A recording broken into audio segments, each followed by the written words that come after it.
Alright guys, welcome back. This is the Norwegian lock picker. Thought I'd show up here with a actual lock picking video since that's what this is all about. Okay, I'm gonna start off a little light here. I got a Masterlock 380T 1.5" shackle. I think we ordered this one from Walmart. It's not a bad little lock as far as functionality, durability, but I don't necessarily recommend using it on anything valuable.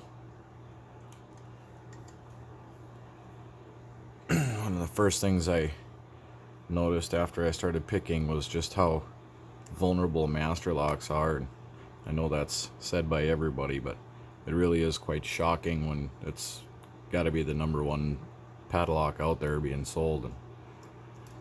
And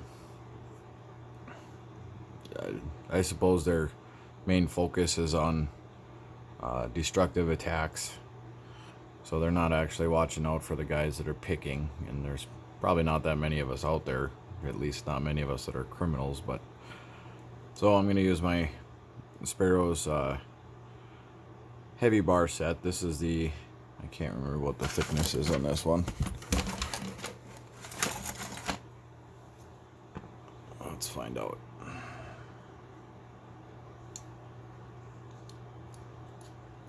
This is from the heavy bar set. This one's a 40 thousandths. Works real good in most all padlocks. And then I've got the Tron, also from Sparrows. So I think I can use the short end here.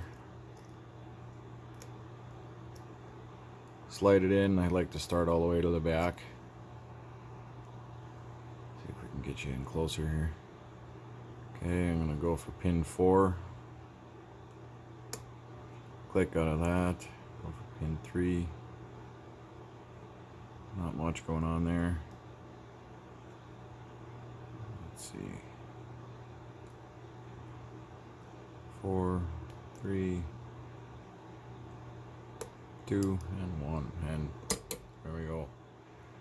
And they open up surprisingly easy. But they're fun to pick. There's just something rewarding about that ping sound when that shackle opens up. Especially when you got your pick in there. So, alright, thanks for watching. I'll get another video up posted here soon. And remember, if you don't respect the keyhole, you shouldn't put your pick in it. Thanks guys.